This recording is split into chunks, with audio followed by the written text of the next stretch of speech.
Fala, time! Sejam todos muito bem-vindos a um programa especialíssimo no dia de hoje. Quero agradecer a você pela presença, pela participação no nosso último episódio. Foi um episódio incrível, aprendemos muito e você, como sempre, estava aqui com a gente. Já quero convidar, curte, comenta, compartilha esse vídeo.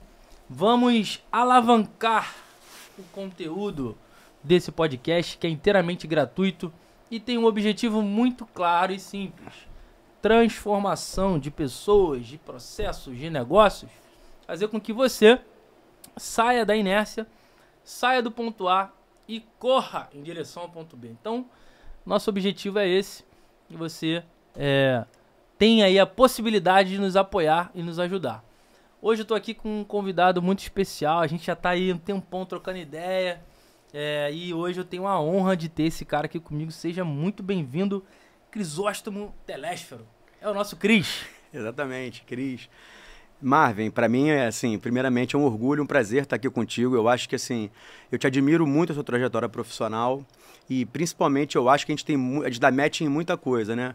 Partindo do pressuposto que nós somos empreendedores, nós temos como ideal de vida, cara, gerar emprego, transformar vidas, né? Ajudar as pessoas. Então, assim, isso é o que nos une principalmente. Então, assim, para mim é uma honra estar aqui dividindo nesse bate-papo, nessa troca de ideias, porque eu sei que a gente tem muita coisa para aprender um com o outro. Então, assim, vamos usar e abusar aí do nosso conhecimento mútuo. Top demais. O cara já chegou chegando. Ele que hoje, né, o Cris aí, é CEO da Telésfero e Saboia, né? Ele vai contar um pouco dessa fusão aí pra gente, vai poder revelar aí os maiores segredos do mercado da advocacia para nós.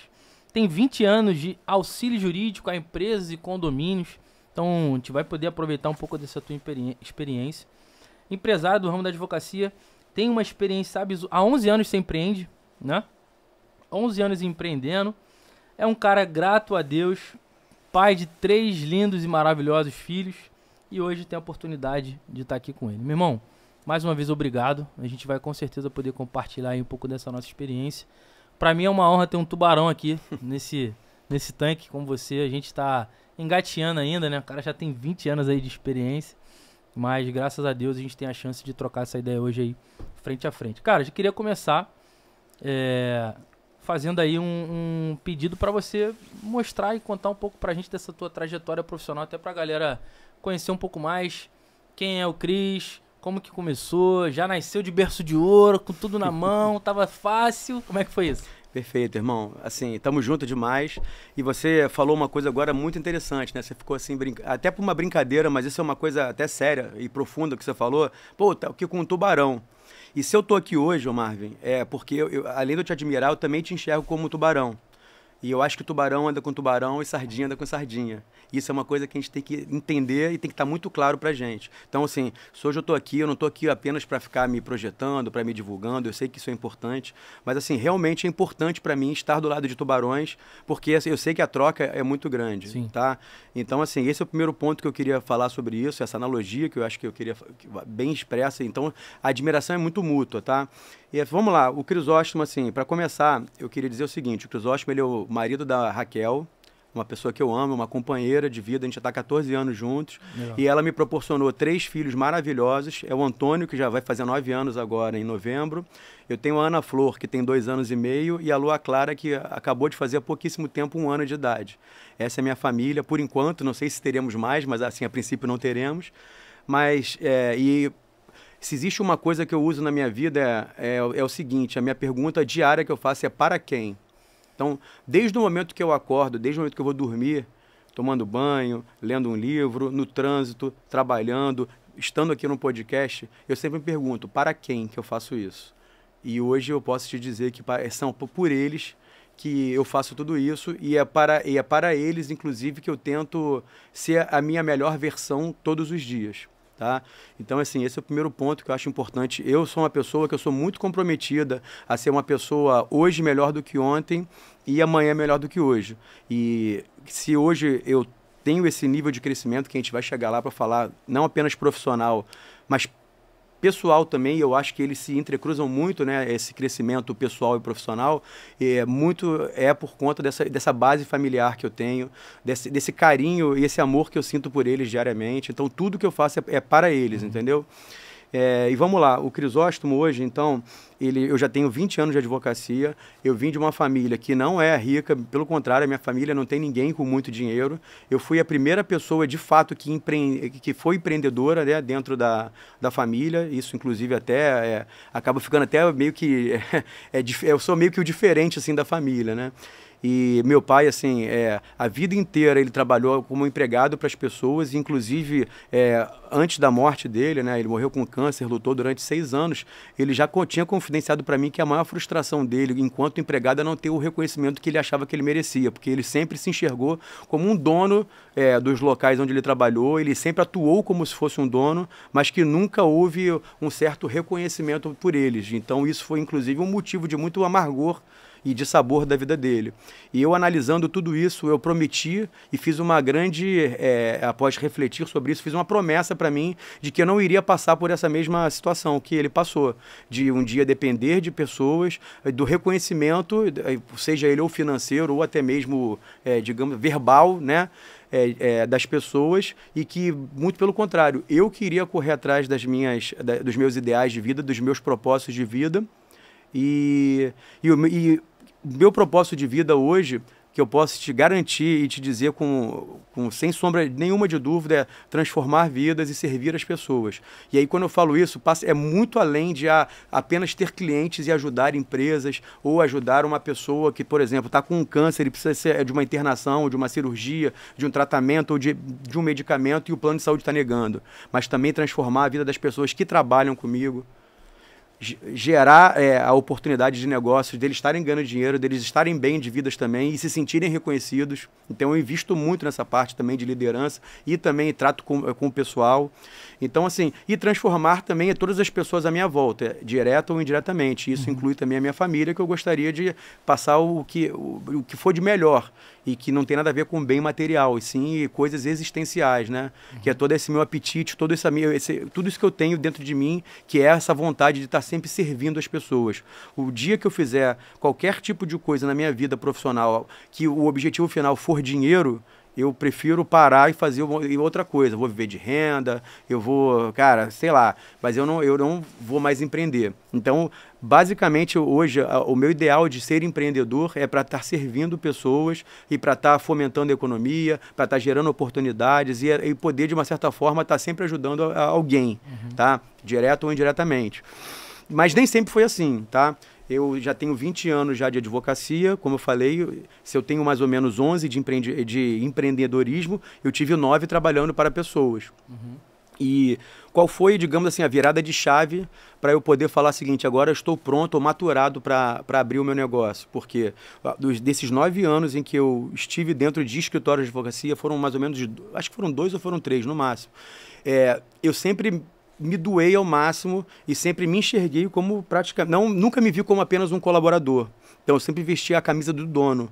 Assim, eu lembro até, inclusive, o último escritório que eu passei antes de abrir o meu escritório, não vou nem falar o nome, porque acho que não tem nada a ver, mas, por exemplo, teve um caso que era uma emergência que teria que fazer pelo plantão judiciário. No meu primeiro dia de trabalho, todo mundo foi embora, eu fiquei sozinho no escritório, fui eu que fiz tudo, fui eu que fui despachar, fui eu que fui lá, que eu consegui eliminar. E no outro dia, quando os donos chegaram no escritório, perguntaram: e aí, Crisóstomo, a gente vai dar a entrada na ação? Eu falei: pô, já tô com a liminar já entregue, tá aqui, ó, toma. E todo mundo regalou o olho e falou: cara, eu nunca tinha visto na minha vida. Eu falei: cara, mas é isso, é primeiro dia, mas assim, a gente veio para isso, entendeu? E num dado momento eu realmente comecei a ter o mesmo sentimento que meu pai teve naquela época, de estar servindo demais e não ter a devida contraprestação, que não é só apenas financeira, mas nesse caso específico era, porque num dado momento eu já estava gerando muito mais receita para o escritório, muito mais clientes para o escritório do que eles estavam me pagando, e com um percentual baixo, que me fez, então, para mim ter sentido eu abrir o meu próprio negócio. Então eu praticamente fui... eu sei que essa questão do empreendedorismo, embora a gente já tenha alguma coisa dentro da gente, assim, aqui interiorizado, mas precisa de um tempo de maturação. E esse tempo, assim, eu tive que entrar e entrar no ônibus com ele em movimento. E tá tudo bem, foi talvez a escolha mais assertiva da minha vida. Eu entendi qual foi o meu propósito no momento em que eu comecei a empreender e começou a fazer ainda mais sentido tudo aquilo que meu pai já falava para mim lá atrás, pelas frustrações dele, do mercado de trabalho. Meu pai sempre foi uma pessoa muito conservador. E minha mãe, ela tá viva ainda, e ela é uma pessoa muito conservadora. Para ela, eu acho que ou eu deveria fazer um concurso público, ou era para estar fazendo uma coisa que eu gosto muito, ou tocar violão, fazer não sei o quê, pra você tentar ser jogador de futebol. E assim, cara, e às vezes, assim, principalmente para quem é empreendedor, a gente tem que um pouco abaixar o volume um pouco das pessoas à nossa volta, porque o que mais vai ter gente para tentar, de uma certa forma, fazer com que você não alcance seus objetivos. E muitas vezes não é porque quer te sabotar, não, mas é até por amor, por preservação, preocupação. Sim. Pô, como é que vai ser, filho? Será que você vai conseguir? Será que você não vai conseguir? E, cara, é isso. A gente vai e a gente enfrenta, e a gente luta e a gente vai. Então, assim, passaram esses 9 anos, eu abri um escritório, foi exatamente, tem pouquíssimo tempo, a gente está falando aqui, ó, 17, foi no dia 15 de setembro de 2013, ou seja, fez 11 anos há 2 dias atrás. E eu montei um escritório, e sempre o meu foco de atuação foi voltado para empresas, principalmente para consultoria empresarial. Então, eu sempre fui uma pessoa que sempre soube bem elaborar contratos, eu sempre fui uma pessoa que sabe fazer bons pareceres, tá? E, principalmente, eu fui desenvolvendo durante o tempo, já com o escritório em vigor e tudo mais, uma figura de um consultor para essas empresas. Então, talvez esse hoje seja o meu diferencial. A gente estava até falando aqui um pouco antes de começar. Hoje, o meu serviço e o serviço do meu escritório está muito além de apenas e tão somente fazer contratos ou pareceres. Tem clientes nossos que a gente atua dentro da gestão e falando o seguinte, cara, você precisa corrigir esse procedimento, esse processo interno de vocês que está falho. Isso está fazendo vocês perderem dinheiro. Então, assim, e tudo isso, essa possibilidade que eu tenho de fazer esse tipo de coisa é porque, com base na experiência que eu tenho hoje na gestão e de ter a gestão do meu escritório, de ser uma pessoa empreendedora e estar sempre investindo em qualificação. Legal.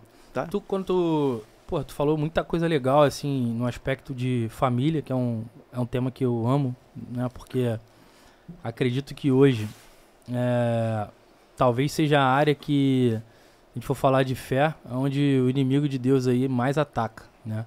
Porque ele sabe da base sólida que vem dali e como que as pessoas podem prosperar, tanto no tripé ali de vida, né? Corpo, alma e espírito. Se tem uma família bem estruturada, uma família... Teve um convidado que falou, cara, quando eu saio de casa minha esposa fala, vai com Deus, meu amor, te amo, não sei o que. Ele falou que sai igual um leão, porque ele sente aquela energia, algo diferente e tal. E a gente vê como que a família e o casamento tem sido banalizado, né? Então, acredito muito nisso que tu falou. Tipo assim, cara, é o que eu chamo de TPQL. O que é o TPQL? É quando eu vou fazer uma entrevista, eu quero saber qual é o TPQL daquele candidato. O que ele tem, né, pelo que lutar. Então, é o ter pelo que lutar. Né? Então, você falou muito bem sobre isso. Hoje, é o meu quem. Por quem que eu tô fazendo isso aqui? Então... Hoje eu tô numa fase que eu tô com uma filha de 1 ano e 4 meses, né? Tá bem próximo da tua ali. É uma fase maravilhosa, divertida, né? Desafiadora. Então, é muito legal isso, cara. Parabéns aí pela trajetória, né? Acho que tu já revelou um pouquinho aí do teu sucesso, só com essa introdução. E aí eu queria te fazer uma pergunta que tá relacionada. Você falou de gestão, falou muito do teu pai. Eu também tenho uma ligação muito forte com meu pai. O meu, graças a Deus, ainda é vivo. Ainda tem essa oportunidade. Mas o que te levou a ir pro lado da gestão e transformar o teu escritório, que não é algo convencional da gente ver, um escritório de advogados que esteja com a visão e o foco mais para gestão de negócios e não só para a parte jurídica, mas sim para gestão de negócios como um todo. E até o que eu falei contigo, né? Pô, cara, tava precisando no momento resolver uma dor específica só que tu tem uma solução que ela é completa e acaba que muitas vezes isso não encaixa no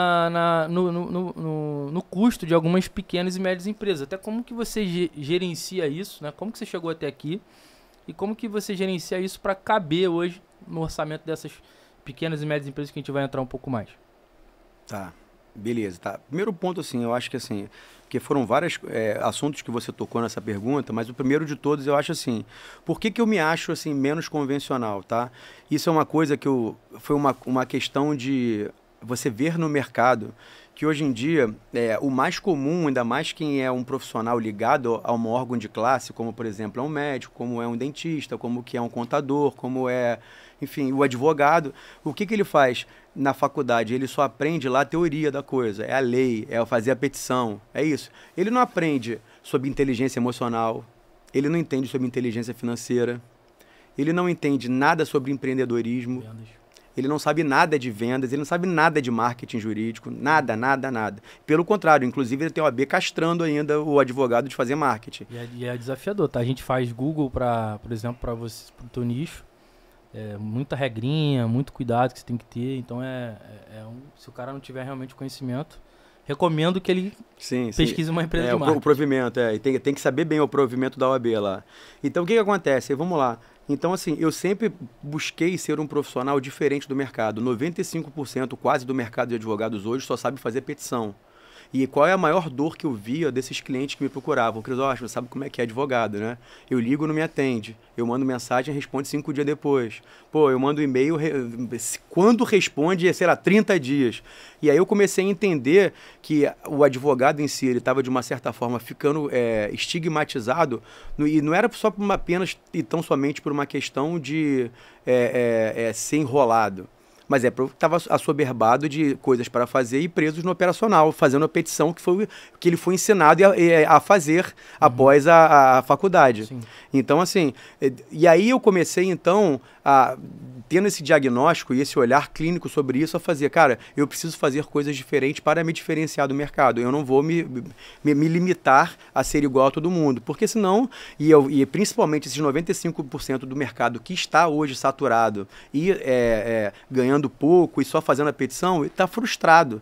Muitos que estão querendo pivotar de área, não querem mais ser advogado, ou querem fazer um concurso, ou enfim, ou faz outro tipo de... ou continua prestando um mau serviço. Entendeu? Então, assim, eu falei, cara, eu não vou ser esse tipo de profissional. Então, eu comecei a me especializar, e aí uma justiça tem que ser feita, e uma coisa que tem que ser ressaltada. Eu, ano passado, comecei a fazer uma mentoria com um cara de BH, que é incrível, sensacional. O cara tem 28 anos hoje, o nome dele é Marcelo Saf, que ele é lá de Belo Horizonte. E ele revolucionou a advocacia empreendedora, porque ele ensina as pessoas do beabá como que se monta um setor comercial, como se estrutura um setor de marketing, como é que o jurídico, né, como é que faz toda a parte de gestão de pessoas, como é que se implementa uma cultura. Então, assim, tudo isso através de metodologias. E, além disso, não apenas em relação a ele, mas eu sempre fui muito curioso, sempre gostei muito de ver e acompanhar pessoas como, por exemplo, o Paulo Vieira, que é um excelente coach e mentor de inteligência emocional. Inclusive, eu estou indo no mês que vem lá pro Método CIS, que é talvez o treinamento de inteligência emocional maior, de grande proporção da América Latina. E acompanho pessoas como o Wendel Carvalho, como o Pablo Marçal, que inclusive agora está concorrendo para a prefeitura. Eu vou estar no Protagon no novembro agora. Eu também vou estar, inclusive, eu e minha esposa. Centro? Isso mesmo. Então a gente vai estar junto lá. Vamos estar, irmão, estamos juntos. E no Rio Centro também vai ser o Método CIS, em outubro também, então eu também vou estar lá. Então, assim, e tenho visto essas pessoas todas, então, assim, e tenho algumas mentorias, mas também alguns cursos para entender como é que faz uma gestão de finanças, como é que faz essa parte de implementação de cultura, que é muito difícil implementar uma cultura dentro de uma empresa.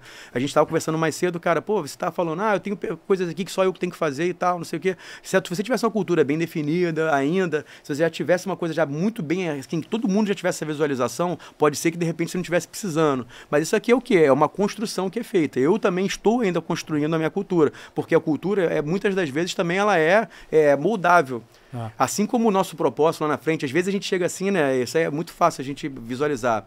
Qual era o meu propósito de vida há 3 anos atrás? Era estar faturando meus 2, 3 milhões lá no meu escritório por ano. Hoje a minha meta de vida e meu propósito é estar faturando pelo menos 10 a 15 milhões por ano e tendo pelo menos 20 a 30 funcionários. Então, assim, eu sei que o dia que eu alcançar isso, que não vai demorar muito tempo, talvez demore no máximo uns 2 anos aí, eu já vou estar querendo mudar o meu propósito, pelo menos profissional, o meu objetivo.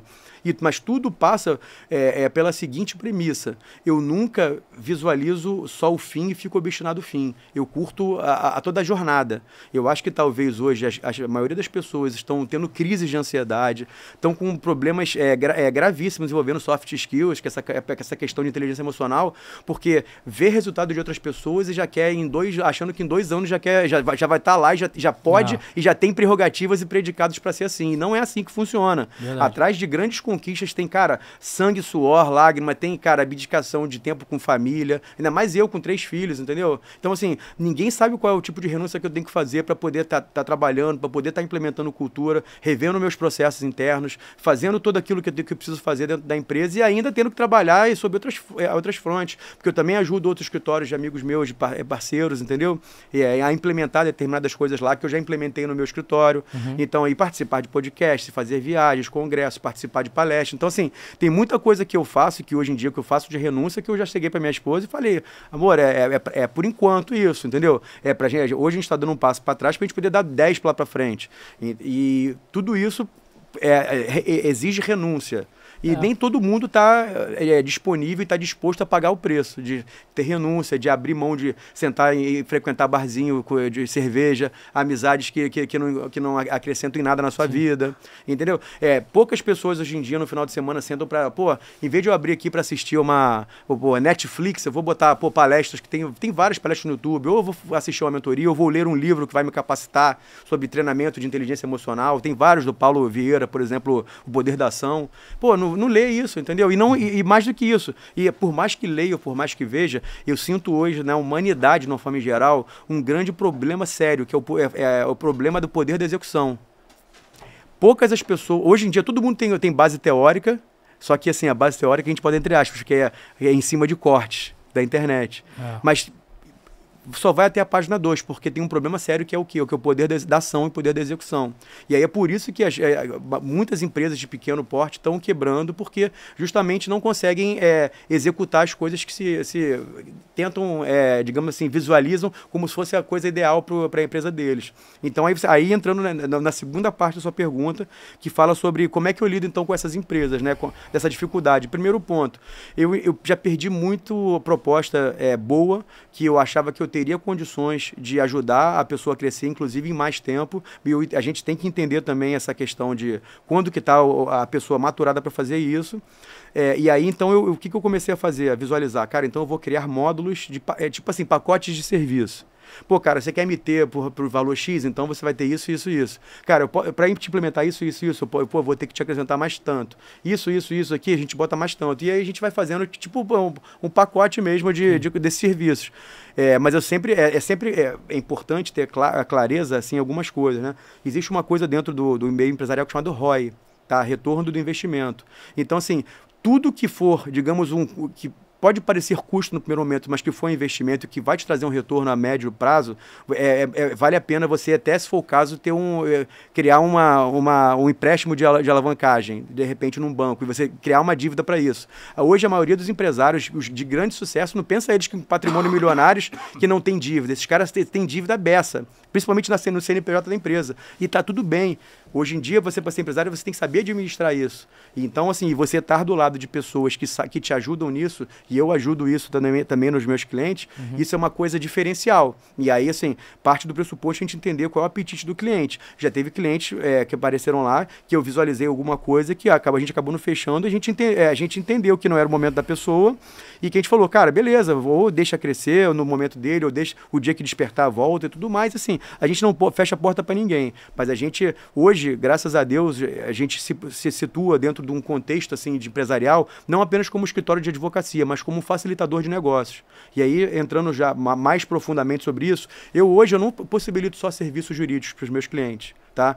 Então, assim, hoje eu já montei um hub de negócios e de parceiros em que hoje eu não deixo, primeiro, dinheiro na mesa, e segundo ponto, eu não deixo o meu cliente voltar para o mercado para procurar outro advogado. Então, se tem hoje o meu cliente precisando, cara, de empréstimo ou de alavancagem, por exemplo, eu tenho uma pessoa para indicar de um banco com juros baixíssimos, por minha causa e dependendo da forma como eu vou ajudar a negociar. Se a pessoa hoje está com uma dívida e precisa de um seguro-fiança, uma fiança bancária, eu tenho a pessoa para indicar. Se a pessoa precisa de um corretor de seguro de vida, como aconteceu recentemente, eu tenho a pessoa para indicar. Acabamos de um cliente meu comprar um terreno gigante ali na Penha, que está montando ali gigante ali, um estoque, um lugar para estoque lá da empresa. E a gente viu que precisaria fazer um projeto para submeter para a prefeitura. Eu arrumei um engenheiro para ele. Então, assim como eu vejo que tem empresas que vêm para mim que, cara, tá com tudo cagado com a parte do contador. E aí eu vou e indico um contador da minha confiança para poder fazer essa reestruturação contábil para ele. Então, hoje, praticamente, para os meus clientes, eu atuo como, cara, um facilitador de negócios para essa pessoa, entendeu? Uhum. Então, isso eu acho que é um diferencial que pouquíssimos advogados fazem isso hoje em dia no mercado, entendeu? É bem similar com o que eu penso aqui sobre a visualização de ecossistema. Então, hoje eu fui num evento em São Paulo, da COBE, era uma antiga comunidade de jovens empresários. E é um cara até polêmico, o Ryan, não sei se você já ouviu falar. Conheço. E aí tinha, no atual momento, tinham 2 empresários lá, uns caras muito águias já, faturavam, o cara falou, eu lembro que uma das falas dele falou, cara, não me chame para uma sociedade que eu não fature pelo menos 10 milhões aí no ano. Aí uma das falas dele foi assim, cara, me chamaram, eu teve uma oportunidade de ir no palco, fazer uma pergunta e tal, eu sempre sou muito questionador, quero tirar dúvida e tal, eu fui lá. Eu falei, cara, se você tivesse uma agência de marketing que fizesse tráfego para negócios locais, assessoria, o que você faria para se diferenciar? E aí foi o que ele me falou, foi um dos insights que mais valeram a pena para mim. Ele falou, cara, primeiro você tem que ter algo que cria um ecossistema, porque fazer marketing, fazer tráfego, todo mundo faz. Agora, quando você se torna um ecossistema onde os teus clientes podem resolver outras coisas com você, e aí foi quando até comecei a pensar em desenvolver software. Hoje a gente já está na reta final de um lançamento de um software.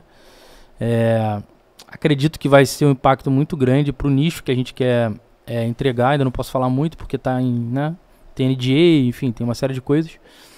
Então, NDA é uma espécie de contrato de confidencialidade, né? Para quem não conhece a sigla, é um termo em inglês que diz que eu preciso manter algumas questões ainda não divulgáveis por uma questão... tô com o advogado aqui explicando o que é NDA. Não, mas tá para sua plateia aí, por favor. Então, a gente tá com esse contrato em andamento, então tem que... Agora não posso falar o nome, não posso falar o nicho, um monte de coisa eu não posso falar ainda. Mas já vai lançar e aí a gente vai ter um novo patrocinador aqui no podcast. Muito bom. Né? E aí a gente trabalha o equity. Mas fato é que esse ecossistema te torna uma referência. Né? Só que ele também traz um contraponto. E eu queria te trazer uma provocação aqui. Hoje você tem problemas com indicações. Você traz, por exemplo, na tua bagagem uma carteira de indicações que é grande.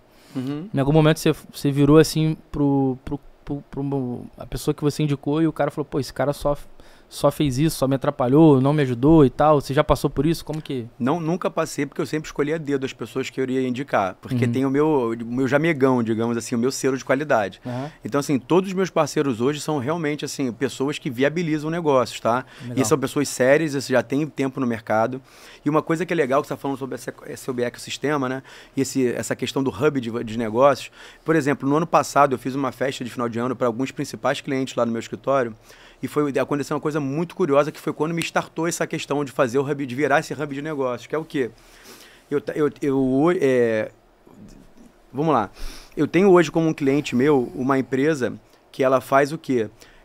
Chama-se assim, atuação de lei do bem. O que ela faz, basicamente? Ela chega nas empresas em que tem investimento de tecnologia, tá? E desenvolve tecnologia dentro dela para otimizar processos, que seja, ou para coisas que não apenas internas, mas para fora também, né? Que acelera a escala e tudo mais. E eles falam o seguinte, cara, empresas do lucro real que tem essa possibilidade de investir em desenvolvimento de tecnologia, você consegue zerar a alíquota do imposto dela. E aí você faz lá um perde comp lá na Receita Federal e você, cara, tem benefícios fiscais milionários, a depender da empresa. Então eles fazem um plano genial. E além disso, elas também fazem um plano para obtenção de crédito junto à FINEP, que é o banco ligado ao Ministério do Desenvolvimento e Tecnologia, que basicamente é o seguinte, tem 2 linhas de atuação lá. Ou eles emprestam dinheiro a juros baixíssimos, como um BNDES, mais ou menos, para quem faz desenvolvimento de tecnologia, mas também tem o fundo perdido. E o que é esse fundo perdido? Digamos que anualmente existe uma votação, né, de aprovação de contas anual da gestão e cada ministério recebe determinado valor. Tá? Então vamos supor, no ano de 2023 tinha 20 bilhões de reais para investimento dentro da área de tecnologia e desenvolvimento. E aí os caras só usaram 5... Os projetos que foram submetidos lá só utilizaram 5 bi. Pô, sobrou 15. Esse 15 é fundo perdido. E hoje está na legislação que você não pode remanejar esse crédito para uma outra classe, outro ministério, tá? Então, o que acaba acontecendo? A depender do projeto que você faz, você consegue receber esse dinheiro do fundo perdido e sem precisar pagar por isso, né? Desde que, óbvio, você tem que ter garantias, etc. E você tem que ter o projeto aprovado lá. Mas onde eu quero chegar com isso? Eu advogo para essa empresa que tem todo esse conhecimento e eu também advogo para empresas que são fabricantes, que estão toda hora contratando maquinários novos para poder implementar a celeridade nos processos, e também empresas de químicas que estão também, que hoje, por exemplo, estão fechando negócios e memorando de entendimento com o governo da Bahia para poder fazer a extração de óleo de mamona por lá. Uma outra que está fazendo a parte de crédito de carbono com o governo do Sul. Então, assim, e aí fez sentido começar a unir essas pessoas. Falar, cara, então olha só, se vocês estão precisando de um capital inicial, cara, vamos sentar com elas aqui, vamos lá, chegar na FINEP. Ou então uma empresa que já está em desenvolvimento, por exemplo, uma empresa de reciclagem, que inclusive é uma cliente nossa recente. Chegou, cara, por que vocês não fizeram lei do bem com vocês ainda, cara? Olha a quantidade de tecnologia que vocês fazem para vocês poderem reciclar isso aqui. E ela falou, cara, agora eu entendi por que então tem um monte de empresa que está com um preço menor do que o meu e eu não estou conseguindo ter competitividade por causa do preço. Aí eu falei, óbvio que eles têm benefícios fiscais que hoje você não tem. Então, é isso, você acaba sendo um agente de negócio. Eu, por exemplo, eu advogo também para uma empresa de energia nuclear da Rússia. Eu também não posso falar não por questões de NDA. E também advogo, e eu não tenho NDA com essa, eu advogo também para a Sputnik, que é praticamente como se fosse a agência de notícia, que é a Globo lá da Rússia. E o que acontecia? Esse pessoal da Sputnik tem um puta de um contador que conseguiu bolar uma forma de trazer dinheiro para cá, através lá da China, e o Banco da China, porque na Rússia estava tendo um problema eles cancelaram o código SWIFT e não estava podendo fazer a transação bancária da Rússia por conta da guerra com a Ucrânia. E o que aconteceu? E essa empresa daqui da ponta, que é a da energia nuclear, não estava conseguindo trazer dinheiro para o Brasil. Então, o que acabou acontecendo? Eu fui unir o contador de um com o financeiro do outro para falar o seguinte, ó, a forma para viabilizar isso aqui, tá aqui, ó, vai aqui, faz essa coisa aqui, você consegue o dinheiro. E aí eles foram contratar o contador e nisso a gente também renovou o nosso contrato. Então, assim, é isso, a gente está sempre atuando como um agente para intermediar negócios também, principalmente de quem está dentro do meu ecossistema, que são os meus clientes, entendeu? E o primeiro passo que eu enxergo de um bom network é você ter um bom valor para entregar para esse teu potencial cliente. Porque que eu vejo hoje, muitos empresários, pequenos empresários, eles estão querendo sentar em mesas maiores do que eles podem estar, de fato. E isso também gera um problema, porque você pode pagar acesso. Mas você conseguir aplicar as estratégias, aplicar, por exemplo, a relação com essa... Porque, cara, às vezes tu tá com os caras que estão andando de helicóptero. E aí, pô, você não tá nesse momento, você não tem avião, você não tem jato, você não tem helicóptero, você quer sentar numa mesa que tá muito além da mesa que você pode alcançar hoje, também não é um network saudável, você pode quebrar a cara. Você acaba ficando com uma figura de uma pessoa interessada. Interessada, exatamente. Não então, interessante, então esse valor que tu é capaz de gerar e de agregar, no final do dia, você se torna interessante sem uma forçação de barra.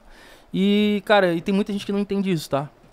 Até dentro do meu próprio time, muitas vezes, eu tenho que mostrar que uma ação que eu fiz há 2 anos atrás, há 1 ano atrás, há 6 meses atrás, tá me gerando agora um baita de um negócio ou uma projeção enorme, porque eu tive uma ação que me gerou custo, às vezes me gerou HH, às vezes me gerou tempo, e eu não tinha ali naquele momento certeza de nada.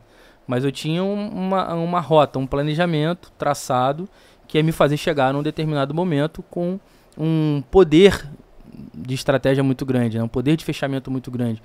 E aí tem até alguns... tu me perguntou sobre o tráfego, né? Eu falei assim, cara, hoje eu rodo muito pouco tráfego na agência.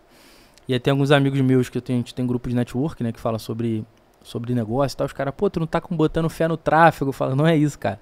É que eu tenho canais de aquisição de clientes hoje que ele passa por estratégias muito mais robustas que me trazem negócios e clientes muito mais quentes, claro, que me geram demanda, me geram tempo, HH, que eu hoje estou montando a minha estrutura de capital, né, e de negócio baseado nisso. No relacionamento, networking, palestras, eu te falei do meu tráfego orgânico, do posicionamento. Mas que 2025 eu já estou pensando em janeiro já mudar isso. Que aí eu quero fazer aquele investimento mais pesado. Mas para isso, eu estou montando uma base forte no meu Instagram. Para quem entrar no meu Instagram ter clareza de quem eu sou, o que eu faço e o que eu posso entregar de valor. Tá montando, né, sua vitrine. Então assim, o que você tem de referência hoje? Eu curti muito essa tua vibe de ecossistema, porque é uma parada que eu também curto, né? E eu tô ansiosíssimo assim para sair esse nosso software, a gente poder agregar mais valor e tal, né? E é um jogo bem diferente, né? É um jogo bem diferente. Trabalhar com size, então é uma talvez aí seja um futuro pro nosso negócio que a gente construiu, que eu não esperava que fosse tão rápido, de fato, mas que tá na mão de Papai do Céu aqui, a gente tá botando bastante energia nisso, né? Mas o que é hoje a referência de gestão, principalmente? Você falou de um cara que você fez mentoria, né?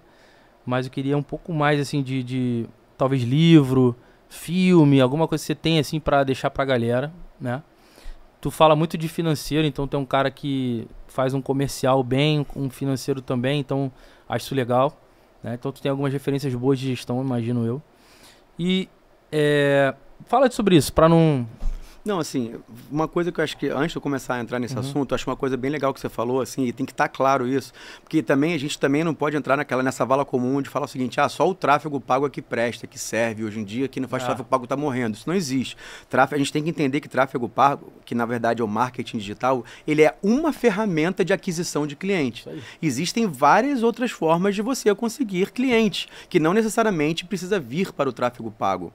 Você acabou de dizer que você hoje está montando uma vitrine e que muita gente, pelo seu posicionamento, já te procura de forma orgânica. Isso também é marketing, tá? Quando você está falando numa montagem de ecossistema, como eu faço hoje, montagem de hub de negócio, isso é um ecossistema. Sim. Quando eu falo que hoje eu tenho parceiros para indicar para todo e qualquer tipo de trabalho que eu não faça, isso também é marketing e isso também é vendas. Tá?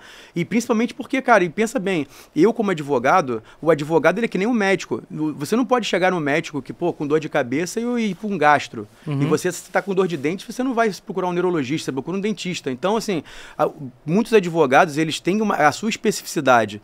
E até para você não prejudicar o cliente, você busca especialistas na área para você poder fazer determinadas coisas. Então, por exemplo, hoje eu não faço criminal, mas eu tenho hoje um sócio que é um parceiro, que ele é um criminalista, um dos maiores, tops de referência, que está acostumado a lidar com esse processo de mensalão, de lava-jato e tudo mais, que inclusive foi que me indicou me indica também clientes também, para a gente fazer reestruturação financeira e societária, contábil, etc. Sim. E o que acontece? E que eu indico ele para fazer a parte criminal. Mas tudo passa pelo conceito de, cara, meus clientes não vão buscar outros advogados no mercado. Esse é o primeiro ponto. Se um dia ele fizer isso, é porque eu sou um fracassado, eu sou um fracasso. Então, assim, isso já aconteceu lá atrás, hoje em dia isso, graças a Deus, não acontece, justamente pelo fato de a gente entender que hoje em dia os canais de aquisição de clientes não são apenas o tráfego pago através do marketing digital. Você tem não apenas ecossistema, mas você também tem mentorias para você fazer. Eu estou sempre frequentando não apenas as mentorias presenciais, mas também eventos como, por exemplo, esses SAF Experience, você acabou de falar também eu falei do Paulo Vieira, que é o método CIS, mas também o Paulo Vieira ele também tem uma voltada totalmente para a gestão de empresas, né? Tem o Wendel Carvalho, então assim, e você está sempre em contato com outros empresários, não apenas história de advocacia. Eu, num primeiro momento, quando eu entrei num ecossistema de escritório de advocacia, eu pensei assim, cara, o que eu estou fazendo lá? Porque são todos meus concorrentes. Depois eu vi que não, que todos eles podiam ser meus parceiros também e viabilizar negócio. Até porque, às vezes, eu teria um cliente que ele vai me trazer, que é de uma outra cidade, que a gente vai e é uma especificidade que é minha, mas que não é dele, então a gente toca em parceria. Tem coisas que eu também, por exemplo, coisa de trânsito, infração de trânsito, estou para fazer uma parte de previdenciário que eu não faço no meu escritório, eu tenho o meu sócio, parceiro, para poder fazer por meu intermédio. Só uma observação disso que você está falando, eu acho que tem um momento para o cara estar nesses eventos, né, por exemplo, nicho. O que eu vejo? Quer mais água? Consegue mais uma água aí pra gente? Obrigado, querido. Muito, Porque assim, vê se você concorda. eu até peguei minha planilha aqui de canais de aquisição. Eu tava contando aqui. 1, 2, 3, 4, 5, 6, 7, 8, 10 canais. Nenhum deles tráfego pago. Não, 8 são sem seu tráfego. Na verdade... Não, desculpa. Faltaram 2 aqui, na verdade. 1, na verdade. Então eu tenho 9 canais. Eu vou falar quais são todos eles aqui daqui a pouquinho. E 2 seria o tráfego para Google e para Meta, né? Mas sobre os eventos, o que eu percebi, tá? Aí é uma visão minha, uma estratégia minha. Inclusive já fui parar em pós-graduação de cirurgião dentista. Meti minha camisa branca, fui com a minha calça bege, cheguei lá, doutor Marvin, tudo bem? Opa, tudo bem, seja bem-vindo. E entrei na pós, né? Não sou dentista e tal, mas estava ali por quê? Porque eu atendo cirurgião dentista, né? E o que eu percebi, ô Crisóstomo? Eu fiz um evento uma vez que era do Pedro Sobral, né? Um nome grande aí no mercado de tráfego pago. E aí, cara, no evento tinham muitos gestores de tráfego. Só que eu tava no início da minha empresa, né? Ali no começo. E o que eu percebi? Cara, aquilo me agregou muito, né? Só que me gerou poucos negócios. Porque eu tava num evento para gestores de tráfego, que era algo muito próximo do que eu fazia, né? Eu não sou um gestor de tráfego, mas eu sou um gestor de negócios, faço marketing e dentro do meu prestação de serviço tem gestão de tráfego. Então, quando eu saí de lá, o que eu entendi? Eu poderia estar ali com 2 motivos principais. Ou captar potenciais colaboradores, parceiros, para trabalhar para mim, comigo. Ou fazer o que você acabou de falar. Fazer um intercâmbio de negócios entre novas empresas. Só que eu não estava nesse momento. Então, o que eu tracei para mim? Cara, eu vou estar nos eventos dos nichos que eu quero atender. Então, vou pesquisar esses eventos. Vou pesquisar os palestrantes, vou me conectar com eles e vou para esses eventos. Então eu fui para evento de lojista, fui para evento de gestores escolar, fui para evento de cirurgiões dentistas, fui para evento imobiliário. Cara, aonde eu consegui fazer os melhores negócios foram nesses eventos. Porque eu me conectei, gerei valor, criei conexão, fui fazendo contato, falei 1, 2, expliquei e tal. E aí quando o cara cai no Instagram, ele vê um conteúdo, ele vê um vídeo. Então eu criei uma jornada hoje, no meu ano, que em um determinado período do ano eu tô focado em um nicho. Aí, por exemplo, escola. Chega um determinado momento que não tem aquela pressão de matrículas. Então eu viro já para outro nicho. Só que em paralelo tem um nicho que eu posso estar rodando o ano inteiro.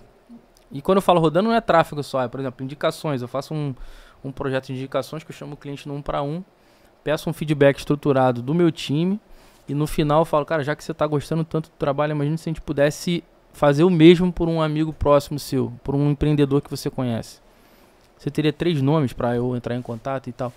Só que se eu tenho 50 clientes na minha base, eu viro 150 novos potenciais clientes com R$0 de investimento, né? Aí eu tenho os parceiros, que é o que você falou, pessoas que indicam, recomendam, já trabalharam em agência, já venderam e tal, conhecem pessoas, então esse é um canal. Podcast hoje, tá aqui com você, é um canal de aquisição de cliente. Você sentado ali na mesa de reunião lá nossa, né? Foi o segundo empresário que sentou lá. Então, fico feliz. Eu tô contando, né? Vou chegar... Não, daqui a pouco eu vou perder as contas, mas... Você foi o segundo cara que sentou lá. A gente voltou ontem pro escritório, né? Então, a gente teve a primeira reunião e fechamos o primeiro negócio com um escritório de advocacia. Por incrível que pareça, né? E você tá aqui hoje. E hoje você... Então, você falou pra mim, cara, eu vou ter um projeto e nesse projeto eu vou ter um marketing. Pode ser que eu até te indique. Eu não tenho certeza de nada, meu amigo, mas... A gente está aqui trocando conhecimento, trocando informação e pode ser que você faça isso realmente, né? Então, mais um canal, eventos. Estar em eventos, palestrar em eventos. Aí tem eventos que eu vou para palestrar, eventos para sentar no banco. E eu tenho criação de eventos, que agora, talvez no final desse ano ou início do próximo, já comece a startar isso, né? Mentoria.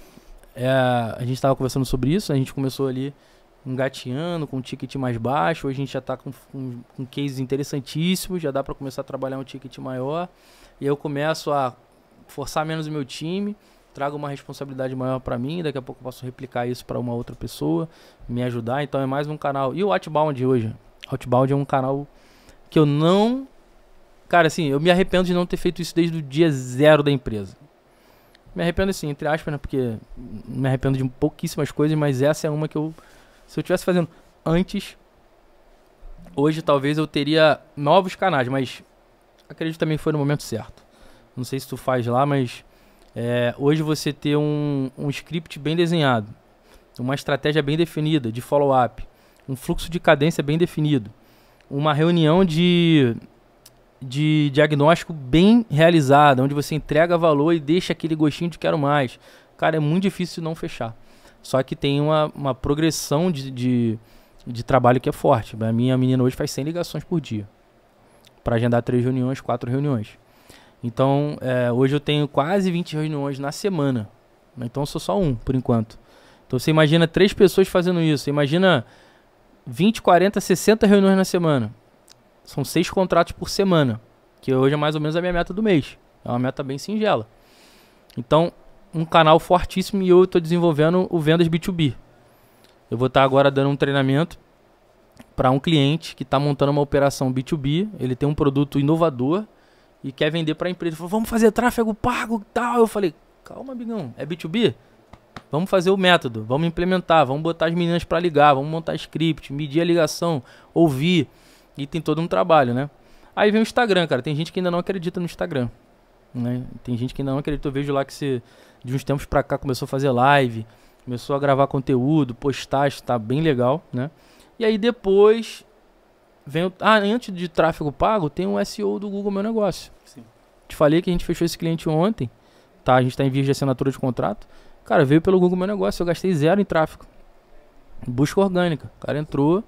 Se você, pelo menos a micro-região, você conseguir dominar, já é uma grande coisa. Sim. Né? Então, assim, revelei aqui alguns dos nossos canais de aquisição. Em agosto, a gente fechou 1, 2, 3, 4, 5 contratos por indicação. Fechamos 2 contratos que vieram pelo Instagram. Então, aqui já são 5, 7 contratos. A nossa meta são 6, mais ou menos, por mês. A gente, como eu falei, a gente tem uma meta ainda pequena, porque o nosso churn é muito baixo. Graças a Deus. Né? Churn, para quem não sabe, é os clientes que saem da tua operação. Isso é natural que exista num contrato de recorrência, né? Mas, cara, legal. Queria só dar essa explanada aqui com relação a canal de aquisição, porque eu acho que é um tema que ainda tem muita gente que fica voando. Hoje mesmo eu ouvi de um amigo. Cara, eu não sei onde eu tô errando. Eu não sei onde eu tô errando. Cara, beleza, vamos lá então. Onde que você tá errando? Vamos fazer uma análise rápida. No teu CRM hoje, quais são os negócios que você tem em fechamento, em fase de fechamento? Ah, não uso o CRM. Aí, tipo, aqui já começa a entender onde você tá errando. Ah, então beleza, levanta uma lista de todos os teus clientes que foram até o dia 15 para você poder entrar em contato com eles. Você, como dono, tomar algumas decisões que o teu time de venda não pode tomar. Pega essa lista. Ah, eu não tenho essa lista. Então pede pro teu time levantar. Ah, meu time tá enrolado porque tá fazendo pós. Não tá fazendo venda, tá fazendo pós-venda. Então aqui tem um problema estrutural e de conceito muito grande, né? Então eu diria que... até já emendando uma pergunta aqui para você. Em que momento desses 11 anos como empreendedor no teu nicho, tu entendeu que o comercial era algo que você não estava focando e era o que podia fazer a diferença no teu negócio? Perfeito. Excelente pergunta, assim. Uma coisa que eu acho que é interessante a gente também saber, né, dentro dessa questão comercial que você estava falando, desses canais de aquisição, é a gente não ter pressa. Tá? Eu já tive clientes em que eu fechei no dia, mas eu já tive clientes que eu demorei 9 meses para fechar. E tá tudo bem. Existe uma coisa dentro de um conceito de vendas que é um funil de vendas e que você não pode queimar etapas dentro desse funil. Ou seja, se chega um cliente hoje na minha base de dados do meu escritório para falar o seguinte, quanto que custa fazer um inventário? Eu não dou o preço. Porque eu vou estar colocando ele lá embaixo, no fundo do funil. E não é isso. Eu jogo ele lá para cima, no topo do funil, porque eu preciso primeiro entender, através de perguntas abertas, qual é a história dele, o que aconteceu, por que ele está querendo profissão de um advogado, quem foi que morreu. Estou dando um exemplo metafórico em relação a inventários. E aí, a partir disso, no meio do funil, você começar a trabalhar, então, o que você faz. E fazer o cara tentar visualizar o que pode gerar de resultado um trabalho meu. Para só lá no final eu apresentar o preço. Legal.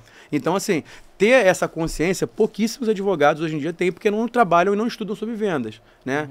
Então, em que momento qual o tipo de gatilho mental que você usa, se você está lá apresentando alguma coisa do teu escritório, o cara fala assim, mas eu já fechei com mais dois, eu já peguei 2 preços, só quero mais um terceiro. Como é que você vai fazer para trabalhar essa objeção? Então, assim, lá no meu escritório, quando a gente desenvolveu um setor comercial, a gente tem script para tudo, inclusive a de objeções. E, cara, lá a gente treina, inclusive, uma coisa que eu aprendi muito bacana, através de mentoria também, que é a técnica da PNL, que é Programação Neurolinguística. Então, assim, a gente trabalha muito a PNL dentro da parte de quebra de objeção. Porque chega uma pessoa lá, sabe como é que é, doutor?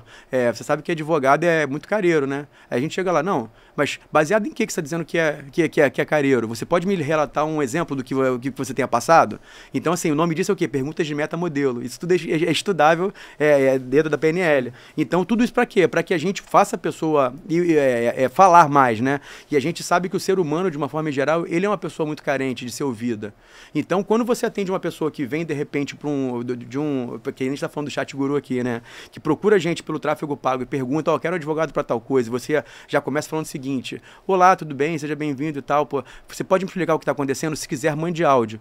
Por que a gente quer subir? Toda vez que a gente trata de assim, existe uma outra coisa dentro de venda bem legal, que é o seguinte: você começa, mensagem se trata com mensagem, áudio se trata com áudio, ligação por ligação, e por aí vai, até você ir subindo o nível de consciência da pessoa. Se preciso for, a gente vai e faz uma chamada de vídeo, faz uma reunião presencial. Mas muitas das vezes, principalmente em produtos escaláveis, a gente não precisa de reunião para fazer isso. Mas basicamente, a gente faz a pessoa falar por áudio, porque a gente consegue diagnosticar dentro de um áudio, às vezes, uma coisa que a pessoa vem e que a gente identifica 6 produtos diferentes para a pessoa. E você também tem que ter técnica para você não chegar e falar, você pode fazer isso, você pode fazer aquilo, porque também para você não parecer um doido lá dentro. Então, tem que ter toda uma inteligência e um estudo dentro de venda para você, primeiro, entender qual é o trabalho principal que muitas das vezes pode ser que não seja esse que a pessoa te procura, né? Depois, e você fala o seguinte, cara, em que momento eu vou começar a conscientizar essa pessoa de que existem outros produtos que possam ser relevantes para ela. Então, existe toda uma jornada dentro do cliente, dentro do escritório, que é importante que que começa na venda, mas termina lá na entrega do operacional, do pós-venda, do jurídico e tudo mais que a gente tem lá. E que a gente está muito antenado, existem processos para essas coisas. E aí a LTV que a gente faz, né, que é o Lifetime Value, que aí o custo de aquisição é 0. Então a gente procura estar sempre, um dos canais de nossa aquisição que a gente está falando aqui é isso, é trabalhar a mesma base de dados dos nossos clientes já com outros produtos. E aí, assim, é uma dica que a gente costuma falar internamente brincando, é meio que se fosse uma caverna do dragão. O cliente entra para nunca mais sair, entendeu? Basicamente. Conhecer o mestre dos magos. Exatamente, você sendo o mestre dos magos. Exatamente. Então, assim, é muito importante ter essa clareza em relação à venda, e eu estudo sobre isso, eu implementei hoje um setor comercial, e isso talvez foi uma coisa bem disruptiva, porque nem todo escritório de advocacia tem um setor comercial, isso é uma coisa inovadora, é nova. Poucas pessoas fazem isso ainda no mercado, tá? E foi disruptivo também, porque mudou muito, aumentou bastante assim, o nosso nível de conversão, mas principalmente para produtos escaláveis, tá? Então, assim, mas hoje, quem ainda atende os principais clientes empresariais, de consultoria, os high tickets que a gente chama, sou eu que ainda faço o comercial no front. E isso aí tá tudo bem, porque é meu nome que está na porta. Mas tem produtos escaláveis, como, por exemplo, atraso de voo aéreo, autista com que o plano de saúde recusou fazer o tratamento, ou então que está descredenciando o contrato, né, no final de um ano. Isso tudo que são produtos escaláveis, que a gente consegue colocar numa esteira de produtos, já com tudo metrificado, com quanto que custa cada ação, e a gente pode ir propondo, e o próprio comercial já trata isso, já fecha o contrato e já passa direto para o operacional fazer. Esses produtos escaláveis, você trata com qual canal de aquisição hoje, principal? Tráfego pago. Tráfego pago. Principalmente, Tu internalizou o teu tráfego? Sim. Que maneiro, Sim. cara. A gente tem landing page, a gente tem 3 landing pages, uma voltada para empresas, uma voltada para autismo, que aí é segregado, e uma só para direito da saúde geral. Entendeu? A gente não faz tráfego pago para condomínio, porque na prática a gente sabe que isso aí você tem que ter uma projeção no mercado para você ter a indicação, e que não é tráfego pago, porque um síndico de um grande empreendimento não vai para o Google procurar advogado para para prestar serviço e para trocar né, o advogado do condomínio. Isso realmente é isso. A gente tem uma página, não apenas uma landing page, mas também um perfil do escritório voltados para falar sobre direito condominial, que é a importância do posicionamento também. E aí é um outro desafio que a gente tem em relação a redes sociais de uma forma em geral. Porque tem muitos advogados que, cara, quer jogar nas 11 e não consegue. Sabe por quê? Principalmente para a questão de produção de conteúdo, eu falo isso muito para colegas. Eu falo, gente, olha só, eu sei que vocês querem mostrar para as pessoas que vocês são relevantes, que vocês podem atuar em consumidor, em trabalhista, em não sei o quê, blá, blá, blá, mas existe uma coisa que é a inteligência artificial, que é o robô do Meta. E ele começa a entender qual é o tipo de perfil do teu público. Se você ficar um mês postando só sobre autismo, as ações de autismo, tal, ele começa a trabalhar e entregar para pessoas que estão interessadas nesse assunto, né?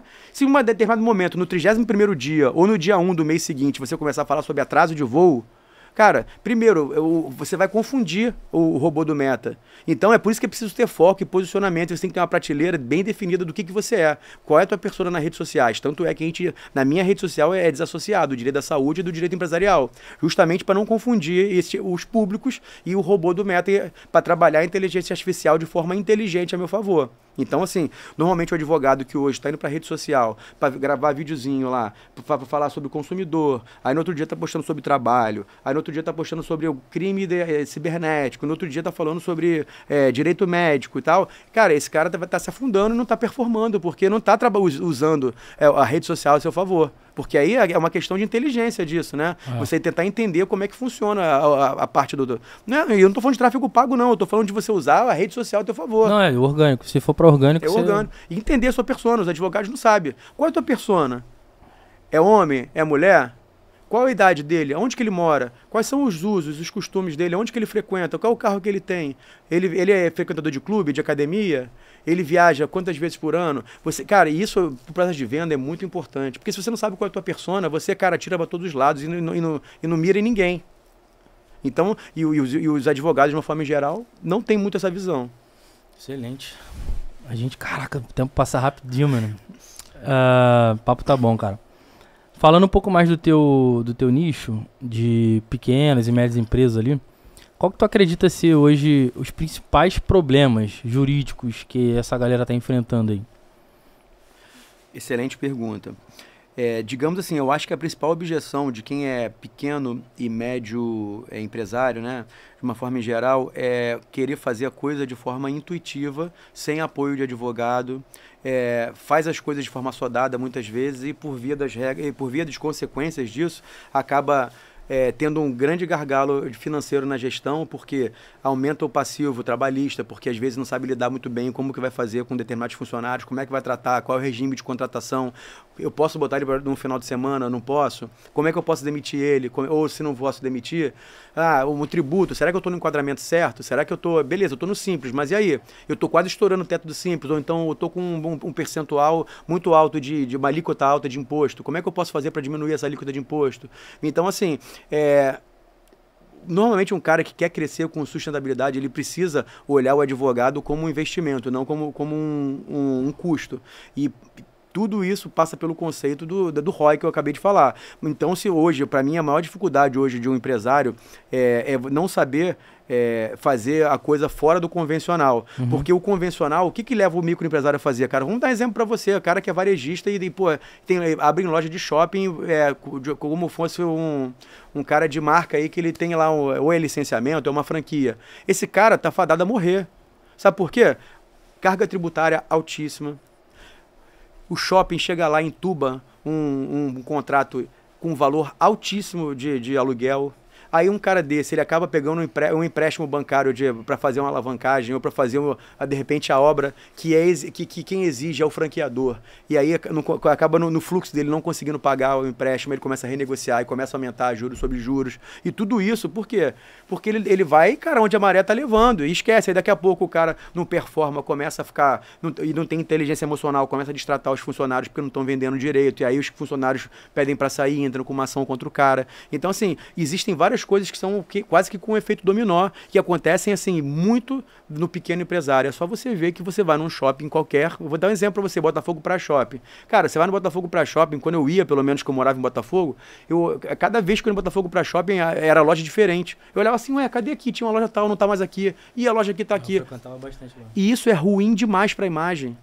Isso é um sintoma horrível de má gestão, não apenas do pequeno empresário que está abrindo a loja, mas também do próprio shopping, que não sabe fazer uma boa gestão, entendeu? Em relação a isso. Então, assim, eu acho que a principal dificuldade, eu acho que é isso hoje, assim, cara. E, principalmente, eu acho que o pequeno empresário, ele não está se qualificando muito. Ele não é uma pessoa que nem você, por exemplo, que faz mentoria, que faz estudo, que monta hub de negócio. O cara tá lá, ele falou o seguinte, cara, ele acha que ser empresário é montar a loja, abrir um contrato de franquia, fazer um contrato de locação no shopping e tá lá vendendo brinco, colar, ou vendendo tênis. E aí quando você vai ver, cara, pô, e aí? Daqui a pouco você tá vendo o dono no balcão, porque teve que mandar a gente embora. E aí o cara fica preso no operacional.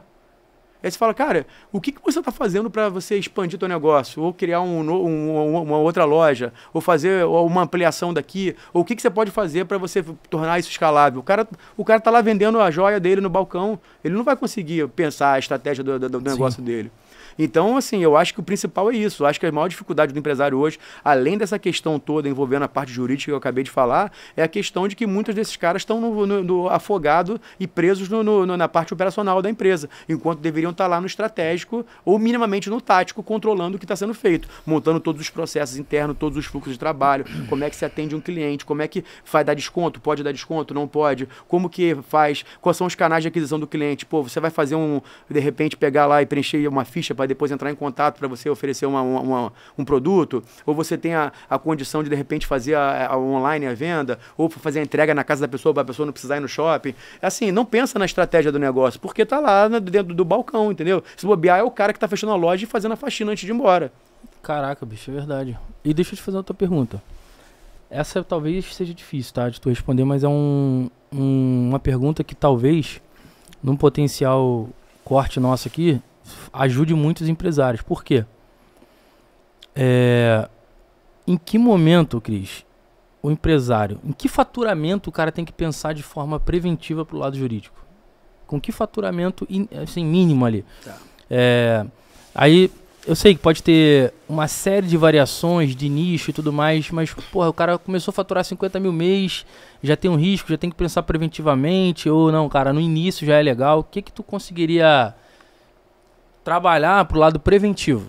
Porque eu acredito que muita gente procura quando deu merda. Sim, e aí, é a cultura do brasileiro, inclusive. Tem um time que você conseguiria ajudar a galera a pensar nisso ou não é possível? Não, acho que sim. Olha só, eu acho que assim, no primeiro momento na abertura da empresa, o que as pessoas costumam fazer? Eu vou procurar o contador tem modelo de contrato social. Cara, isso é a maior burrice de se fazer. Porque, cara, o contador, não estou dizendo que são todos, não estou generalizando a classe, tá? Até me perdoe se ofender alguém. Mas, cara, eles não têm muita ideia do impacto jurídico que cada cláusula acaba acarretando na sociedade. E hoje em dia eu tenho empresas, clientes minhas que estão em guerra litigiosa societária por conta de cláusula mal feita no contrato social. Então, assim, e aí quando eu falo, cara, quem fez o contrato social foi meu contador. Então, assim, existe eu acho que um investimento inicial que precisa ser feito, porque, assim, tudo que começa mal, caminha mal e termina mal. Então, assim, o planejamento, ele precisa ser feito desde o início. Então, assim, é importante você sentar com o advogado para entender, cara, dentro da minha atividade, qual é o enquadramento tributário? Pô, dentro da minha sociedade, eu quero entrar mas eu tenho aqui mais 2 caras que podem vir como sócio, dependendo da performance qualquer. Pô, é um contrato de vesting, não é? Como é que vai funcionar isso tudo? Isso tudo já tem que estar previamente planejado por um advogado. Pô, cara, é um nicho de mercado. Porra, fala time, tem que fazer o registro do NPI, de repente, para de repente alguém não fazer no seu lugar e de repente você ir lá e começar a te chantagear, dizendo, isso aqui é meu, se você quiser tem que pagar 1 milhão para ter o royalty disso. Então, assim, tudo isso, esse planejamento inicial, isso tem que ser feito de uma forma muito bem definida, porque se você botar na mão de pessoas que não são qualificadas para poder pensar isso com você, isso inclusive pode não apenas ou te levar para um buraco, ou pode frear o crescimento que você teria de forma mais célere se fosse com pessoas que sabem estruturar bem isso para você, entendeu? Legal. Então, assim, e aí baseado nisso, o que eu falo, né, em relação à tua pergunta, eu acho que isso não, o que baliza isso não é, tipo assim, faturamento em si. Eu acho que até é uma coisa que, assim, é aquela velha história do Tostines vende mais, porque é fresquinho porque vende mais. Ah, eu contrato um advogado para me ajudar, para poder, como é que se diz? Expandir mais, ou eu espero expandir mais para contratar um advogado? Cara, essa que é a questão toda. E eu entendo que para você crescer de uma forma mais, digamos assim, acelerada, seria um investimento que você teria que fazer antes do advogado. Agora, assim, qual é o tipo de modalidade? Precisa ser contrato pontual, on demand, por demanda? Ah, não, é um contrato fixo mensal. Eu acho mais inteligente o contrato fixo mensal pelo fato de que ele atua como se fosse um plano de saúde. Tem um mês que você vai chegar e falar o seguinte, não vai falar nada, mas vai ter mês que vai ter demanda 10 coisas e o escritório tem que estar preparado para atender isso. E tá tudo bem, mas tudo é um perfil. Você tem que entender o que você precisa, o que você não precisa. Vários e vários clientes meus que hoje são pessoas que têm contrato de recorrência, né, mensal comigo, me procuraram para falar, eu precisava fazer aqui uma alteração societária aqui, eu precisava fazer uma holding para uma coisa, eu precisava aqui fazer o registro das minhas marcas. Aí eu vou dar um exemplo para você, que nem aconteceu recentemente. Eu cheguei para a pessoa e falei, tá aqui, isso vai custar R$150 mil, tá, para fazer isso tudo. E o plano de execução é em 6 meses. Cara, esses mesmos 150, o que eu posso fazer para você? A gente fecha um contrato de 300 mil diluído em 2 anos e além disso tudo, eu posso te oferecer mais qualquer outro tipo de apoio que você precise. E aí a gente fechou um contrato de 300 mil em 2 anos, entendeu? E aí por quê? Você dilui e aí você faz com que a pessoa também tenha a oportunidade de ter outras coisas que não só aquilo. Porque às vezes o on-demand também acaba ficando muito mais caro, entendeu? Dependendo de quem for executar a tarefa, né? Entendi a tua linha de raciocínio. Legal. E aí tudo isso tem que estar no planejamento financeiro em relação ao do empresário, né, cara? Cara, a gente está chegando no final, infelizmente, mas eu queria, antes de encerrar, tratar contigo um assunto que é importante, ainda mais para o teu nicho de especialidade, que é a parte de condomínios, né? Como que você divide hoje essa entrega que você faz? São condomínios residenciais, prediais, tem uma diferenciação nessa atuação? Como é que funciona isso hoje? Tá, boa pergunta. Eu hoje tenho alguns, a maioria dos condomínios que eu tenho hoje são de moradores, né? São residenciais. Mas eu também tenho uns 3, mais ou menos, que seja comercial. Inclusive, eu já advoguei para esse condomínio daqui, né? Só que numa época em que eu fiz uma cisão do escritório que eu tinha antigo, acabou ficando com meu sócio. Eu acho que ele, meu ex-sócio, inclusive, eu acho que ele ainda continua aqui, né? Uhum. Mas assim, a maior parte é de residencial, alguns comerciais, e eles são bem diferentes uns dos outros, assim, a questão do, digamos assim, a característica de cada um. O residencial costuma dar muito mais problema, tá? Porque isso tudo depende de uma gestão que é feita, né, do síndico, porque às vezes tem síndicos que tem convenções de condomínio que vedam, por exemplo, ter um síndico profissional, então tem que ser um síndico morador, e esse síndico morador faz um monte de coisa errada, não por uma questão de ser desonesto, mas porque não sabe, né? E, então, assim, além disso, dependendo de como você vai fazer um planejamento, uma previsão orçamentária, isso pode impactar diretamente na inadimplência. Então, se você às vezes aumenta e reajusta muito por uma previsão orçamentária, você acaba aumentando um índice de inadimplência. Ou seja, inadimplência é pessoas que param de pagar as cotas condominiais e por conta disso o condomínio acaba ficando deficitário. E aí isso é uma bola de neve, que acaba tendo que cada vez mais aumentar cotas condominiais. E aí o escritório... Um bom escritório, por exemplo, que nem o meu que a gente faz, a gente performa muito mensalmente pelas cobranças, porque a gente consegue fazer com que isso se retorne para a caixa do escritório e faça com que o condomínio tenha um caixa maior para poder investir em outras coisas, né? Porque o condomínio ele é diferente de uma empresa. A empresa ele tem faturamento e ele visa o lucro. O condomínio não, ele é rateio de despesa das coisas ordinárias ou extraordinárias. Então, via de regra, o condomínio não pode ficar arrecadando para ser altamente, como é que se diz? Lucrativo, entendeu?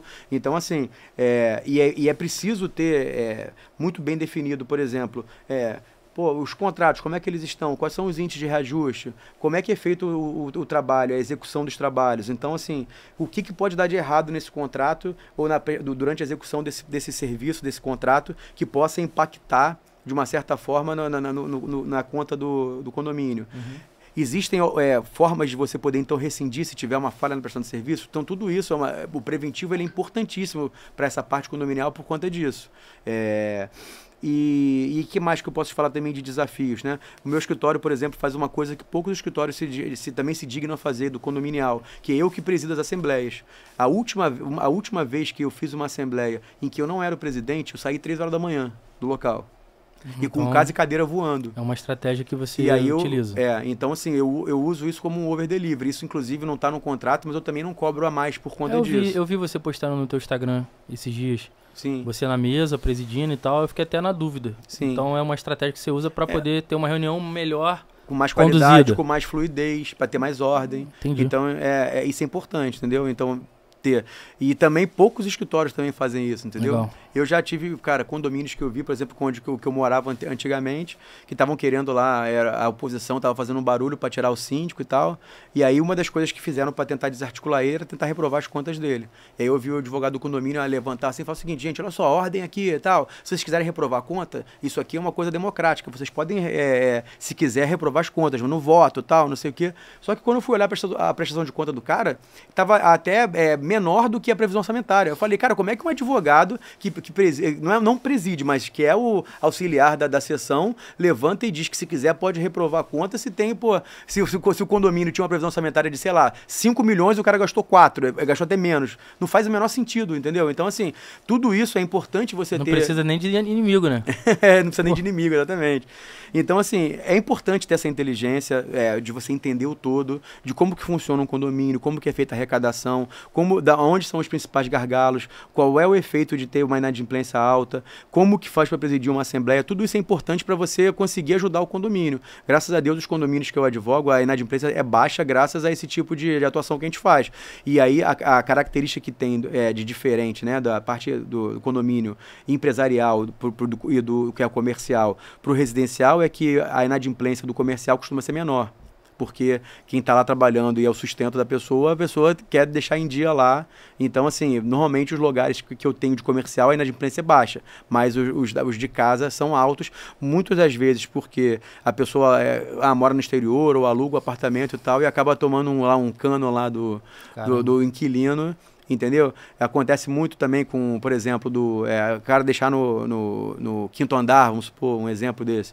E aí o quinto andar tem lá uma cláusula do contrato que ele fala, não, eu garanto para você que eu pago tudo se o cara deixar de pagar. E aí eu executo o cara, beleza. Só que o quinto andar, o que ele faz? Ele não avisa pro cara que não está sendo pago o condomínio também. Então acaba quando a gente vai ver, tá executando o cara, fala, mas você tá alugado lá pelo quinto andar, cara, mas o que tem a ver alguma coisa com... Só quita o condomínio. Né?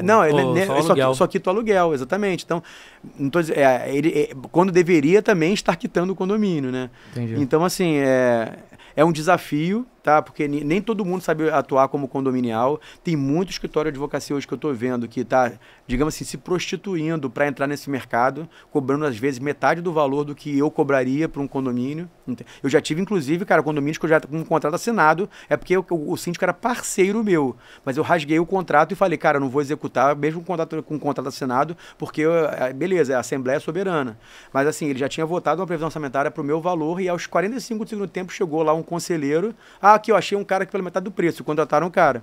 E aí tá fazendo um monte de besteira lá no condomínio, e aí os próprios síndicos me dão reporte depois, o cara tá fazendo isso, falhou nisso aqui, eu não tenho o mesmo diálogo que é com você. Porque, cara, essa parte que eu te falei do consultivo e da consultoria que eu presto, de ser um consultor, um advisor do empresário, eu também sou pros síndicos, principalmente aqueles que dá match comigo. Tem síndicos, cara, que eu prefiro não trocar nem ideia, mas eu faço porque é uma questão profissional, mas tem síndicos, cara, que se me ligar meia-noite, 1 hora da manhã, falando que teve um problema, cara, eu sou o primeiro a ir lá e poder auxiliar de alguma forma. E eu tenho pessoas assim. Maravilha. Então, assim, isso vai criando um hub de negócio de uma certa forma. E são pessoas que diga-se de passagem, nunca me pediam dinheiro, nunca me exigiam nada para me indicar no local. Ainda tem isso, né? E porque parte daquele mesmo conceito de tubarão anda com tubarão, né? Então, eu sei com as pessoas com quem eu lido. Então, assim, eu também tenho essa filosofia filosofia de só aceitar trabalhar com pessoas que eu sei que têm mais ou menos os mesmos princípios e valores que eu tenho. Dificilmente você vai ver uma pessoa que vai entrar no meu escritório e falar o seguinte, cara, eu quero fazer isso aqui porque eu quero fraudar isso aqui, ou porque eu quero, cara, fazer tal coisa para prejudicar não sei quem. Isso não vai ser meu cliente. Eu quero ajudar e aí a gente volta lá pro início da nossa conversa sobre a questão de transformar a vida. Se o que me permeasse fosse dinheiro, eu aceitaria qualquer coisa, mas como não é isso, é transformar vidas e servir as pessoas, eu prezo para que eu tenha dentro da minha cartela de clientes pessoas com os mesmos princípios e valores e mesmos ideais que eu. Por isso que águia só anda com águia. Por isso que óleo não mistura. Aqui é a minha versão free flow. Muito bom. É Irmão, isso. obrigado. Infelizmente chegamos ao fim. Você que ficou com a gente aí, muito obrigado. E espero que esse conteúdo alcance você. Você que trabalha aí na área jurídica e teve ouro entregue aqui por esse cara, né? E você que está aí buscando informação, conteúdo de valor, curte, comenta e compartilha esse vídeo com o máximo de pessoas que você puder. Muito obrigado, Cris, e até o próximo programa. Obrigado aí pelo convite, me senti honrado, foi um prazer estar aqui com você e você que tem história de advocacia, qualquer tipo de dúvida que você tiver, que você quiser entender como é que é a minha metodologia, pode me procurar, ele bota aí depois as minhas redes sociais. Vai estar lá na descrição do vídeo. Beleza, para que vocês... Eu tenho, inclusive, treinamento para isso, para implementação dessa parte de gestão, de vendas, de marketing, de implementação de cultura, de liderança, isso. Eu tenho uma coisa bem legal, um projeto bem legal para vocês, que vocês quiserem, e para principalmente empresários que fazem sentido isso que eu falei, de você ter uma figura do advisor que te dá de uma certa forma um pouco de segurança para você tomar determinados caminhos dentro do seu empreendimento, podem também entrar em contato comigo, vai ser um prazer poder prestar todo e qualquer tipo de serviço e fazer você prosperar cada dia mais. Excelente. Então, tá aqui na descrição do vídeo. Muito obrigado. Segue lá o nosso amigo Cris também no Instagram e com certeza você vai ver muito conteúdo de valor. Um forte abraço para você e até o próximo programa. Valeu!